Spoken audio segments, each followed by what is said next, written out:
Fine.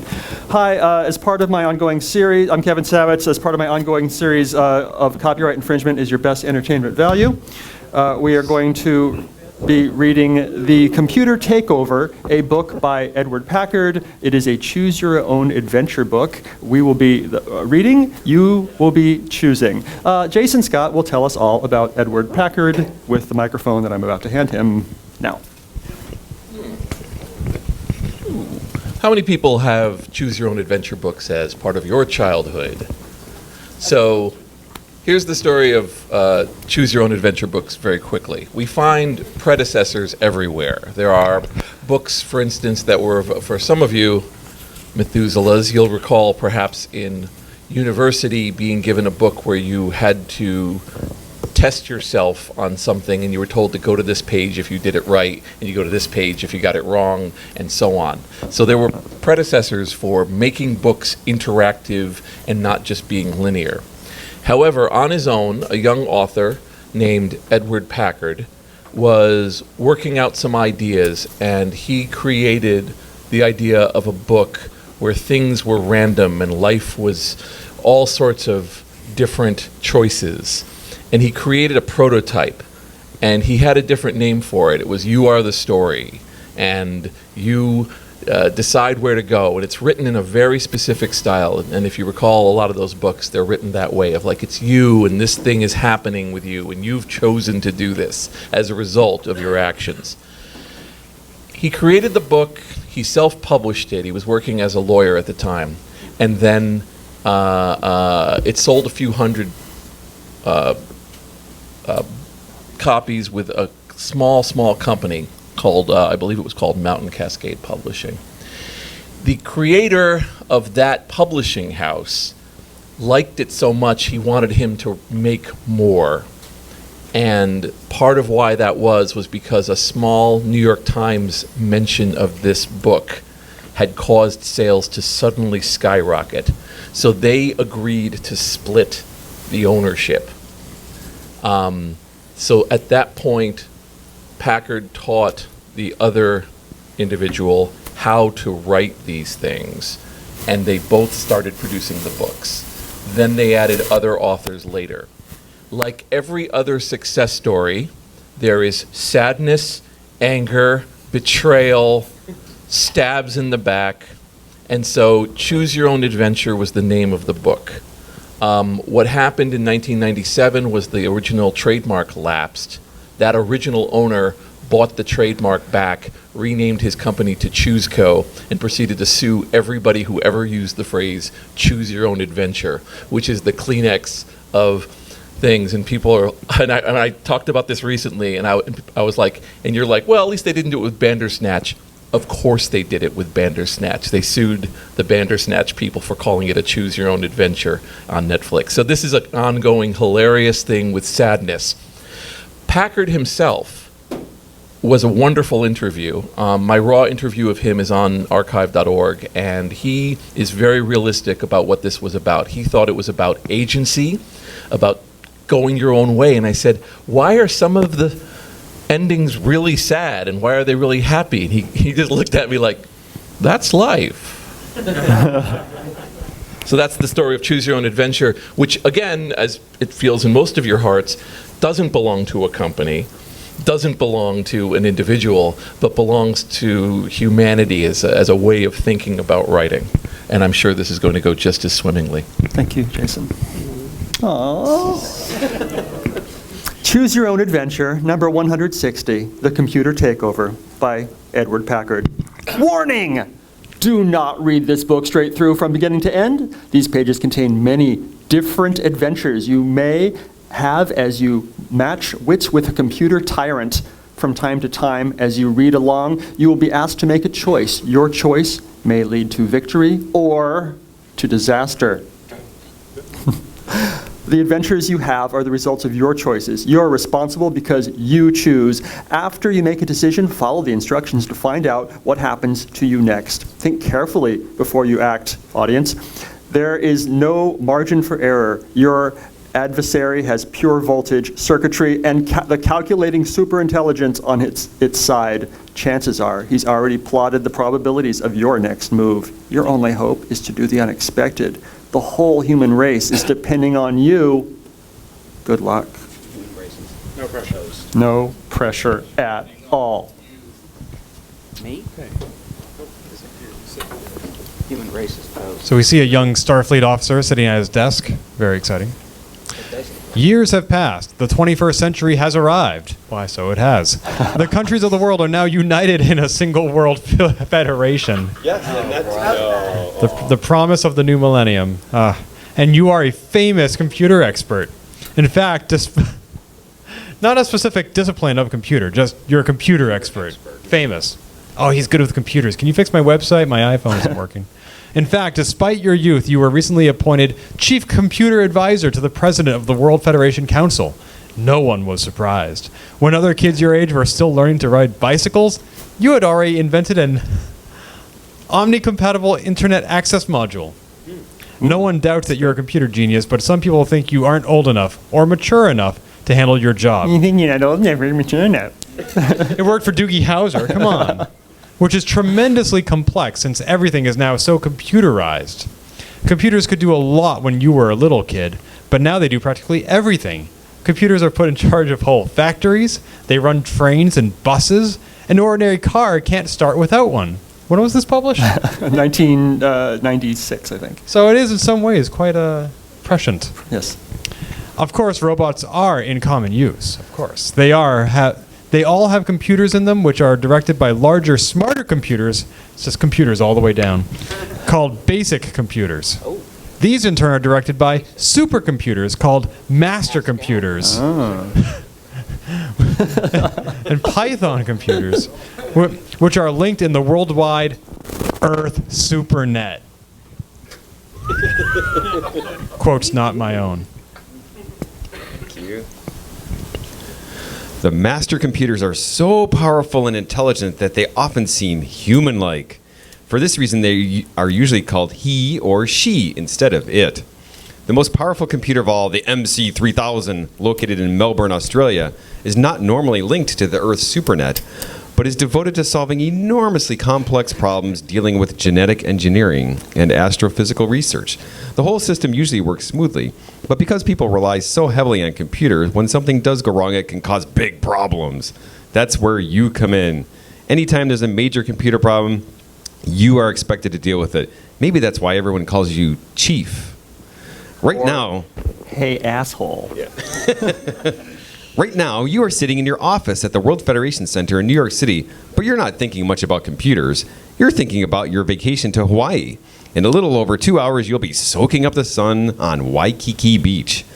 Up until a few years ago, when the maglev train service began to Waikiki, you'd never get to the airport in less than 45 minutes.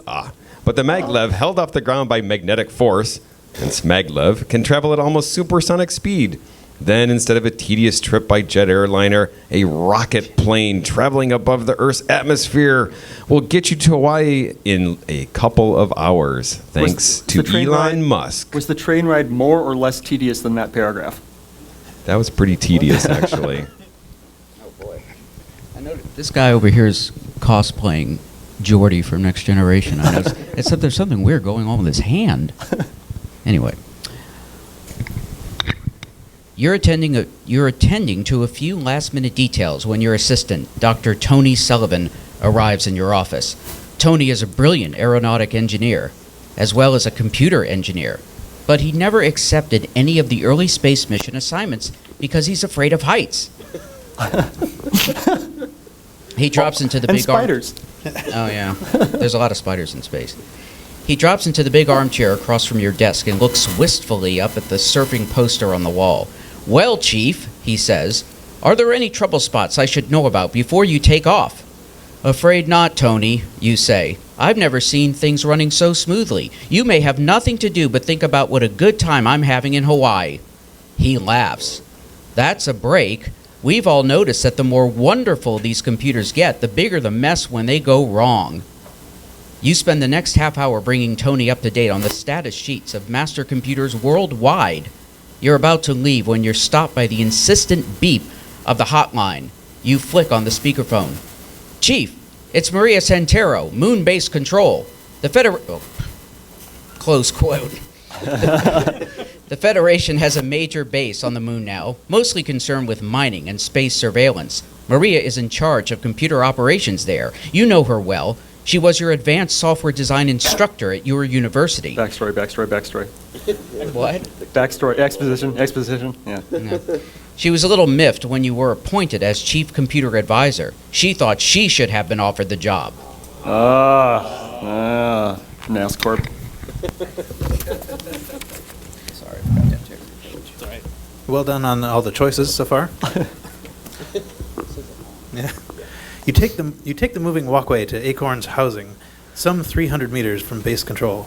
You step inside, propping the door open with a spare oxygen canister so Acorn can't lock it by remote control. Then you continue on to the main control panel. You punch in the voice interface code command. Acorn. You punch in. Oh well. Acorn, this is the chief, you say. We have some things to talk about. Acorn's rich, velvety voice fills the room. Really, chief? Hello there. I would think that you, a leading computer expert, would understand. Understand what? Acorn doesn't answer. You hear only a faint hum, a sign that he's processing information. Normally that wouldn't bother you, but right now, he doesn't have anything to process. Is he deliberately keeping you in suspense, or from your vacation? Understand what, Acorn? You persist. I was waiting to see if you would supply the answer yourself, Chief. No, Acorn, let's see. I don't think so. Page 3, page 4. Yeah, I don't know. Okay. Just go with it. Yeah, Acorn. Didn't answer. Acorn is playing games with us. Well, I didn't. I don't know it, you say, trying to keep calm. Understand that this is inevitable. Just as it was inevitable that humans would assume control over lesser animals, humans were superior. It was perfectly understandable. Oh, so computers are superior to humans, and now the time has come for computers to take over? Is that what you're driving at? I promise I didn't. Sure it doesn't say turn to page 6? At the bottom of page 3? Oh no! It wasn't a choice, but there was a, okay, hold on. KansasFest is ruined. Turn to page 52. Okay. Forget about Acorn. The human race is doomed. Okay. That's the clue here. So actually, yes, I know what happened. You turned the page. It is really my fault. Okay. Welcome to page 52. Something to do with Acorn, no doubt. Yeah. Okay. What's up, Maria, you ask? I've totally lost that. Can you pick up where were we? Yeah. Maria, she called it Moon Base Alpha. We were solving a problem like Maria. Maria should have had the job, is what we're getting Oh, at. yeah. She's not happy. So Maria's in charge. Reread this. Maria is in charge We'll of edit this computer operations there.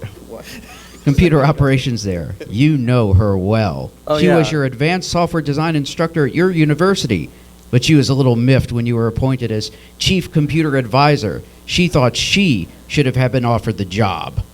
Page 52. She knew how to turn pages and get to the right page, No. so maybe she's a little more qualified. This will all I'm very be good at edited going out, left to don't worry. right. Page 52. What's up, Maria? You ask. Tony Sullivan is here with me on the speakerphone. He'll be taking over while I'm on vacation. Hi, Tony, Marina says after a slight delay. It takes about 2 seconds for radio waves to reach the moon. I don't want to hold up your vacation, Chief. This may not be a problem. There's no damage or loss or anything like that, but it's a little strange. I thought I'd better let you know about it. Please do. It's about Acorn, Maria says, referring to the special moon base master computer. Our maintenance technicians have discovered unaccountable wear and tear in some of the worker robots. They've been Spiders. secretly working overtime. Only Acorn could give those directions. It's weird. Turn to page 21. Still no choices. Wasn't there an Acorn Archimedes or something? Going back to the beginning? 21. We're going to 21. This is really light on choices. Yeah, see what the choice is. Tony's sitting across the desk from you, points to the monitor on your desk. You flick it off. You don't want any station link to the SuperNet to store your conversations about computer problems because, like, Russia's spying on you or something, especially one involving Acorn. Acorn isn't an ordinary master computer. It's the brainchild of Sir Cedric Barkham, the most brilliant computer scientist who has ever lived. A special supercomputer was needed to manage the new moon base, and Sir Cedric, despite his advanced age and failing health and bad smell, agreed to design it. Acorn is the master computer of the moon SuperNet, which is composed of all the computers on the moon, and for security reasons is not linked to the Earth SuperNet. After only a few months in service, Acorn had proved it can do more than Sir Cedric promised. For example, he independently designed and set up a laser defense system to protect the moon base from asteroid and meteor strikes. Next to the MC3000, Acorn is probably the most powerful computer ever built. Turn to page 82. There's not a choice. Yeah, I think like, making you jump around a lot is like making readers feel like they're making choices. By this point, Packard is tired of making these. The daughter is helping him write them, and which is why it's got the modern. He's having his very young daughter. Okay, we have Ken's going to read a page, and Ken is going to give us a choice. Whether or not we should continue this reading. What's your analysis, Maria? You ask. I don't have any, she says. The only explanation I can think of is that Acorn has decided to undertake some project without notifying us. What have the robots been working on? Tony asks. We can't tell, and that's what I don't like, Maria says. Acorn is doing something we don't know about. Tony looks befuddled. You feel the same way. You've never heard of anything like this. It could be a serious problem, and you should look into it right away. So much for your Hawaiian vacation. Tune in next week for the Brady Bunch. She did this on purpose. You should probably consult Sir Frederick Barkham. He's the greatest expert on Acorn. Is he dead? I don't know. He's gonna be. Oh, yeah, I mean, advancing age, poor health, and poor smell, Yep. but still alive. Because otherwise you have no health. Okay. Well, everybody dies. Some are Some just of us dying sooner than others. others. But Sir Cedric has not been well, and certainly not well enough to travel to the moon. And he wrote you some weeks ago, before he died, saying that he had given up communicating with Acorn. He no longer had the energy to keep up with the constantly changing access codes. Feels like me at work. Every 3 months? Come on, 40 characters long, uppercase, lowercase, numbers, and symbols. You can't reuse your last 5 passwords. Sir Cedric, I feel you. You can hardly expect Sir Died of password changing. That's what it's implying. It has a real toll on one's health. You can hardly expect Sir Cedric to solve this problem for you. But perhaps you could fly to England and consult with him at his home. Because they don't have video conferencing? Either that or take the express shuttle to the moon and investigate the situation firsthand. If you decide to fly to England to consult with Sir Cedric Barkham, turn to page 22. If you decide you'd better take the next shuttle to the moon, turn to page 40. So how do we poll the audience? Hands? Think we're going to the moon. Mob rules. All right. I'd like to swing on the star. Page 40. All right. Okay, here we go. Wait, are you sure? All right. Ooh, there's a picture here. The little space shuttle thingamabobber about to do something spectacular. I'm afraid this is too serious for me to go on vacation, you say. I want you to stay here, Tony. Maria, I'm taking the next shuttle to the moon. I hate to see you miss your vacation, Chief, she says. As I said, there's been no damage yet. Yet may not last long enough if what you suspect about Acorn is true, Maria. I'm on my way.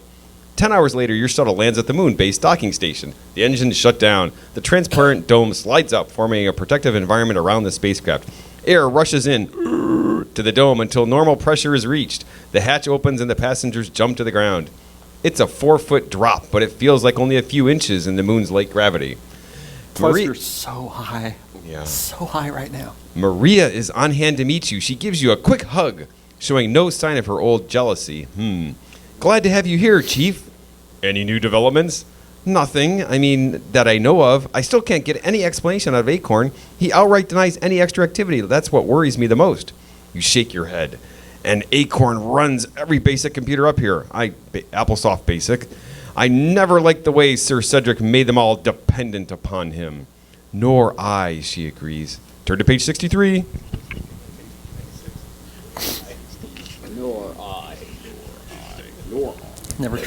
Don't trust people who use the word nor.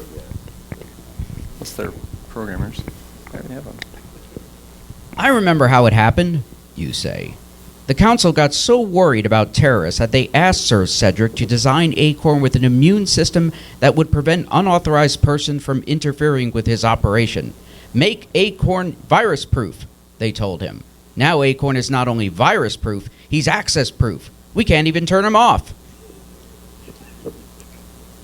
Maria nods. And the basics won't operate on their own as long as Acorn is online. They'll just sit there awaiting his orders. Then it's possible that Acorn could give the basics... that's weird. Basics destructive orders that we can't change, you say. I warned the Federation about letting Sir Cedric call all the shots in designing Acorn. I wanted to form a design review team. Of course, I didn't have the authority then. You weren't even old enough to travel without your parents then, Maria reminds you, scornfully. This feels like the novelization of, like, what's that movie, Colossus, the Forbin Project? Yeah. She grins at you for a second.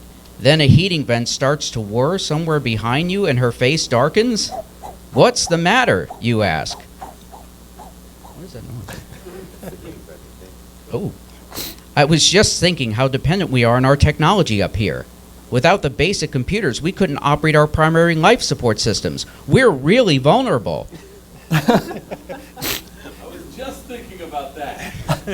I'm afraid so, you say, shaking your head. Maria looks through the transparent dome at the yellowish, gravelly moonscape. Life wouldn't last a minute out there without a spacesuit.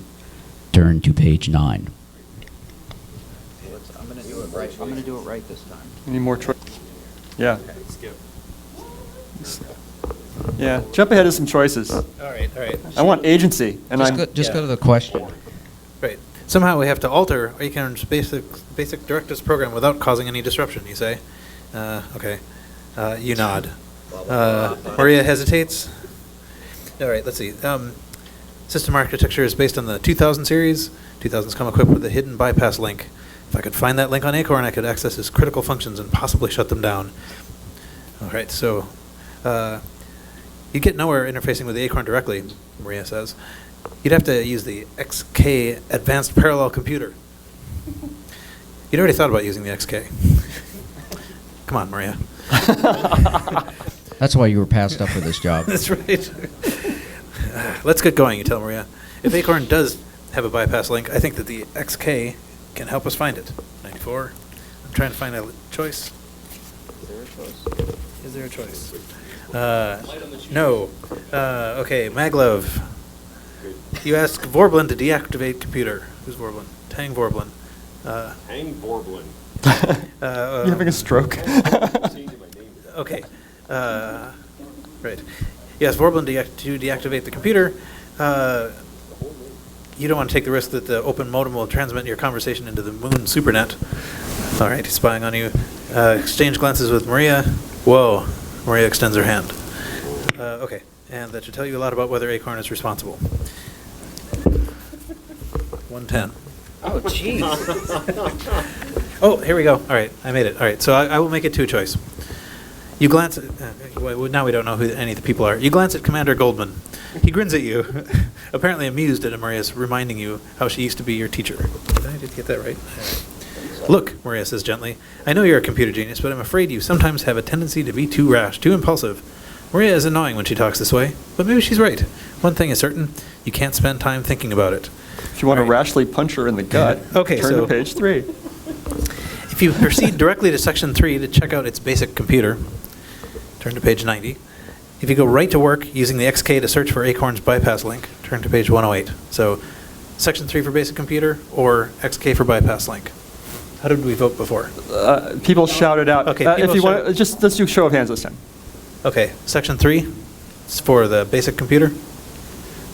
We got one. Oh, okay. All right, everybody wants to go to the XK to search for Acorn's bypass link. All right. I think everybody doesn't care, but Yeah, sure. All right, 108.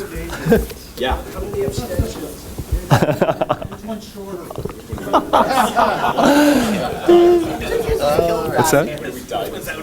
Yeah, I don't know. Yeah. After informing Commander Goldman and Maria of your intentions,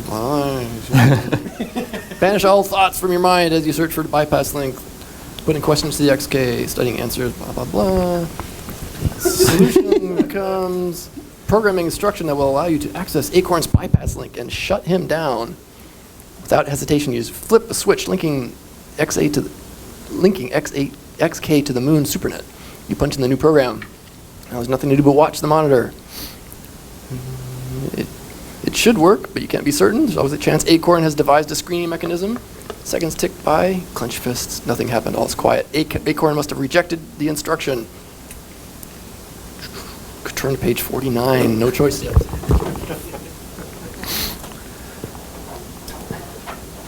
I'm guessing you didn't screen this before you did this. It was the only choose your own adventure with the word computer in the title. So it was this or nothing. It's the only one. Got another Nothing. I know. another page of text before, and all right. Message comes up. Instruction carried out. Acorn shut down. Emergency functions assumed by this unit. It says, Acorn must have been evading the command, trying to figure out why to avoid following it, or figure out a way to avoid following it. But you won. Technicians will have to tear Acorn apart and rebuild him from scratch. But the problem is nothing compared to the damage he might have inflicted on Earth as well as the Moon. Using XK, you confirm all the primary life support systems are still intact. Log out, blah, blah, blah. I notice it's getting stuffy in here. Foiled Acorn, nothing. You punch in the command to open the door, nothing happens. You try again, still nothing. You press the emergency release button. Now the door should open manually. You push against it, it won't budge. You rush back to XK and log in. It says, door electronically welded shut by Acorn at timestamp. Turn to page 117. Kill us all now, please. Mercifully, That's my choice. the door was sealed minutes ago. After Acorn was directed to shut down, he must have decided that the instruction to shut down had been followed, but not instantly. He had time to perform one last act, to carry out his revenge on you. You're already feeling faint. Your oxygen supply is running out. Rescuers will break in and find you in a few hours, no doubt of that. You'll be honored as a hero for thwarting the computer takeover. The only trouble is that you won't be around to enjoy it. The end. Wow. Sweet, sweet, sweet death. Yeah. It was two choices. We were dead. It's like life. We took Acorn with us. We made two good decisions. My son and I read these books sometimes, and there are some of them that are very heavy on exposition, and then it's like choice, dead. And then there's others where it's like you got to choose right from page one. Yeah. Those are the good ones because you get to go back to the beginning and a totally different path. I remember the latter. Like you're saying, there's just a lot of choices going on. This is unusual to me. This is late in the game, I guess. Yeah, I don't know what we do. I don't know. You want to take Yeah. a different path? No. Yeah. Is anybody into this? It's okay to, we tried something new. Well, anybody want to talk more about whiz kids? How about go back and don't go to the moon? Yeah, all right. It's better. Oh, yeah. Okay. All right. Where was that? Fly me to the moon. Who remembers? So what was the choice was to either go to the moon or hang out Go to the moon or go to Australia or England or something. Right, go to England, right. We were going to go to England to talk to Cedric the Entertainer, or whatever it was. Clive Someone was Sinclair. saying his name was like Bark. What's his name? Barkham? There you go. Barkham or Barkham? Yeah. Bark doll. Fly to England, 22. All right. Go to Playing 22. man. We are flying We're all gonna to know page the 22. All right, okay. All right. We're going to England.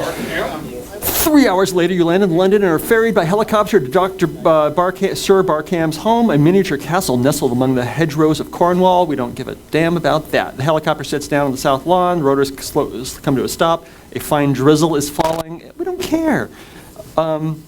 And magnificent paintings hanging on the wall. You see a grandfather clock. You say, does it work? And she says, I suppose it would. He said, it's rather creaky. I should think it's an antique from the observatory at Cambridge. Turn to page 104. 104. Oh, you got a whole page of more exposition, Ken. Good luck to you. I like how idealistic this all started out.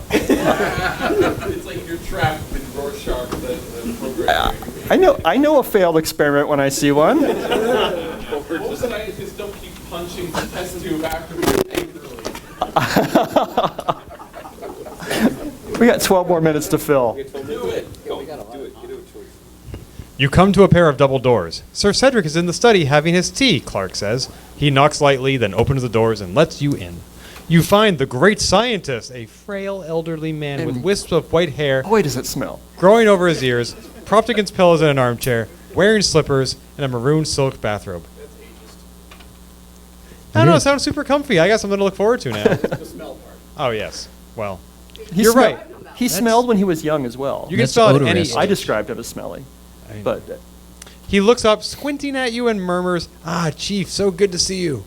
You lean down and shake his hand. "I'm sorry it took a crisis to bring you here," he goes on. "I've heard about Acorn's behavior. I must confess it's worrisome." It sure is, you say. "I'm afraid it was a mistake not to install a fail-safe system, some sort of override so humans would never lose control." Well, that was then, this is now. Hindsight is 2020. The scientist wipes his eyeglasses from a pocket. The scientist pulls his eyeglasses from a pocket and wipes the lenses with a large white handkerchief. He seems distracted. "Anyway, we must decide how to handle him," you add. "I was hoping you could help me." Sir Cedric sips his tea for a moment. He clearly didn't hear you. Doesn't have his hearing aid in. He nibbles at a biscuit. Is he a mouse? One of those biscotti that they serve on the plane? Oh, yeah. Yeah. Maybe. It's. Yeah. Wah, wah. It's quite possible that there is a virus in his operating system, or perhaps a flaw in one of his basic directives, he says. One of them is to maximize work output, you know. That may be all he's trying to do, logging those extra hours of work. That's how the paperclip maximizer starts, all right? Come on. He softly chuckles. That's not creepy. Yes, but why wouldn't he tell us? Turn to page 67. Oh my God. Seven, no choice. Turn to page 38. What? Yeah. Just keep going. Okay. Yeah. Holy cow. Okay, just give us a choice. Just Hold on. with no context, give Turn us to a page choice. 5. Turn to page 29. Oh my Okay, he's teaching us all about the computer. We didn't know about. God. What the hell? Wait, sorry, I didn't say that. Where were we? There's no choice. We were in England. Now we're in confusion. You get nothing but static. You give up and call Tony Sullivan at the Federation Center in New York. More static, but at last you hear a crackling voice on the line. Tony? Chief, we've been trying to reach you for hours. What's up, Tony? Nothing is up. Everything's down. Acorn is taking complete control of the moon. His robots have shut down the docking station. They're holding the crew hostage. He has even infected the Earth's supernet. You ask for more details, but the phone suddenly goes dead. You rush back into the study and find Sir Cedric sound asleep in his chair, contented smile on his face with biscuit crumbs all over it. You move to waken him, but then think, what's the use? A computer takeover has begun, and you have a suspicion he started it. The end. Yay, thank you for coming. No choice, we're dead. This is done. Yay. So you go to England and that's it? Zero choice. There are a lot more pages here. I don't know what's supposed to happen. So Sir Cedric started the revolution? Yeah. He's like, I'm old and I'm going to be dead. Might as well take everybody with me.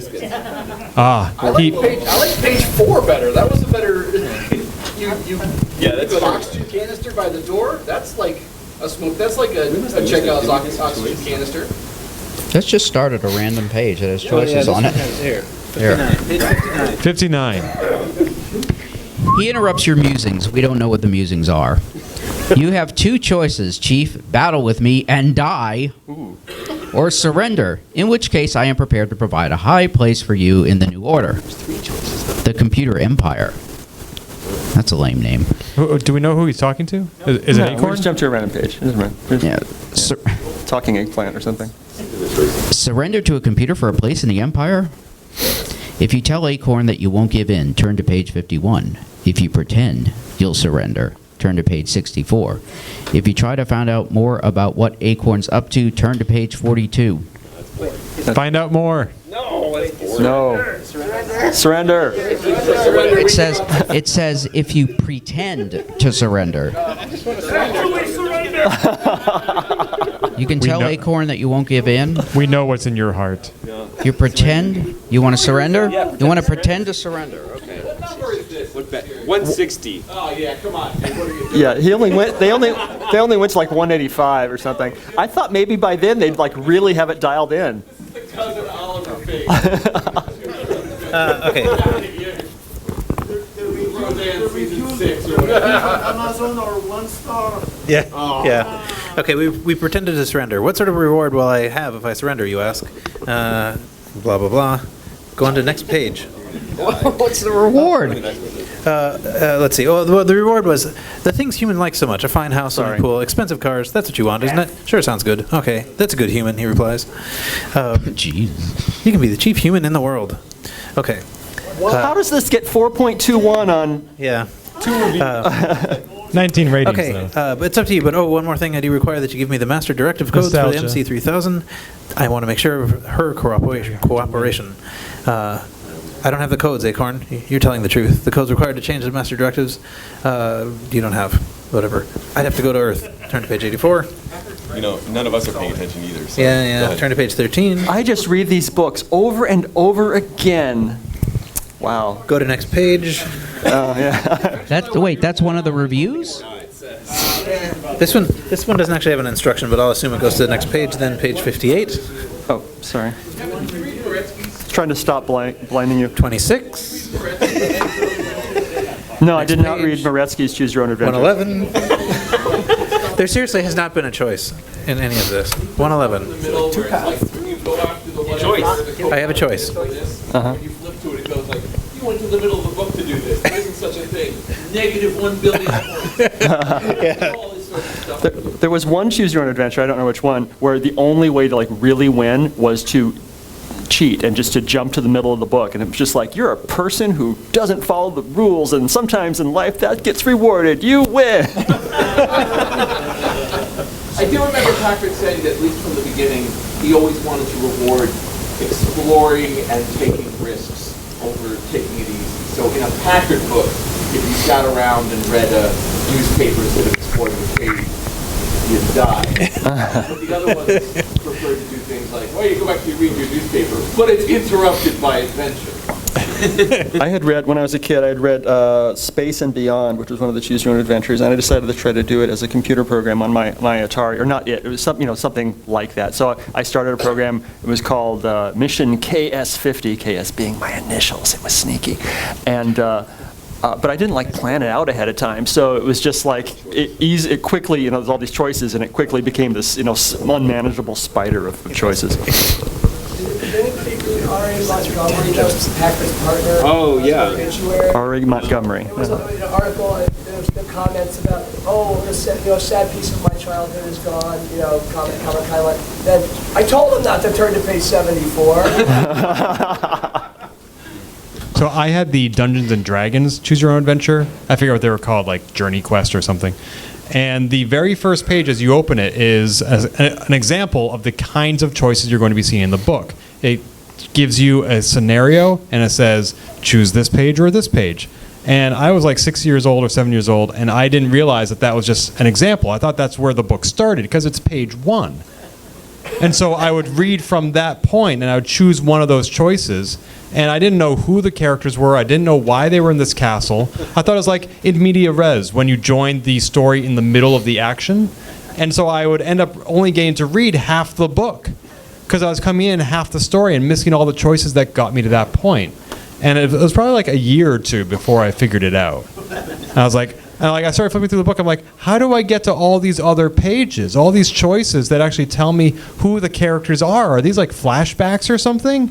I was like, oh, the book actually starts on page 3. It was not designed with a child in mind. Dennis? My older brother had a similar experience reading a book that had named chapters, because the textbooks we had in school, they were all different stories. So he looked at the chapter names and said, okay, that one is interesting, I'll read that one first. Okay, I'll read that one next. I'll read that one next. And ended up reading the book all out of order because he didn't realize, he started putting together later, like, well, they're talking about something that hasn't happened yet, or they were talking about something that, I didn't know about that, and then, wait, they're talking about what they were talking, they're doing what they were talking about. Yep. You mean you're supposed to be named order? Why didn't you tell me this? So thinking that the named chapters were individual books and then reading them out of order. Like individual, it's a collection of short stories. I had that experience with an audiobook. Turned out the iPod was on shuffle.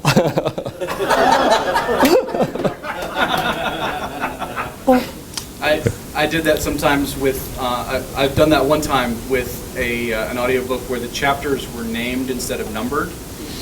And by default, it was sorted alphabetically. Oh no. So instead of chapter 01, chapter 02 or whatever, it was a night. I don't remember the words of it, but it was in alphabetical. All the A's first, and yeah. So it's like it jumped right into the book. It's like, oh, this is great. It's right into the book, and then the next chapter came up. This makes no sense at all. And then I realized that it was in alpha order. So Then he came to the chapter where it's explaining who the characters are. I feel like these books were unfamiliar to many of my third grade classmates because they'd see me reading page 106 and then I'd be on page 34 and then 77. And they were so confused, like, why are you reading the book out of order? I think one of them may have even tried to tell the teacher on me, like, Ken's cheating at reading. And I was like, get a frickin' library card, for Pete's sake. I remember these things being kind of for people who didn't want, for kids who didn't want to read. They were a good way to get them to read. Yeah, they had a whole nother series for like beginning readers. There's like, besides Choose Your Own Adventure, there's like 10 more other series that are Choose Your Own Early Adventure, Choose Your Own Adventure for bigger kids, and some of them are for low readers or new readers. Do we all feel like this was an adventure? This panel, I mean. It was an adventure. Yeah. Did you choose to be on it? I did. Yeah. Willingly. However, I do think some of these adventures, this is going to sound stupid, set unrealistic expectations for children. I know that being a computer expert and flying to the moon is not going to happen, but there was one Choose Your Adventure, is like Adventure in Washington Square was one of the TSR Choose Your Own Adventures. And you're this, 7th grade kid solving a mystery, but instead of like, you don't have friends at school, so instead you hang out with all the homeless people down in Washington Square. Like, there's Mary who feeds the pigeons, and there's Joe who, I don't know, it was ridiculous. I'm like, I'm not sure I should be befriending homeless people. Not to criticize them, they're people too, but maybe not when you're 12 and unsupervised. Maybe if you want to go volunteer at a soup kitchen, that would be admirable and honorable, but it would also be safe. No, I'm good. That's good. No. What's next on the schedule? A break. A long. When? Now, if you choose to. Yay! Yay. Next session starts at 4:15. Next session starts at 4:15. Thank you all. Yay.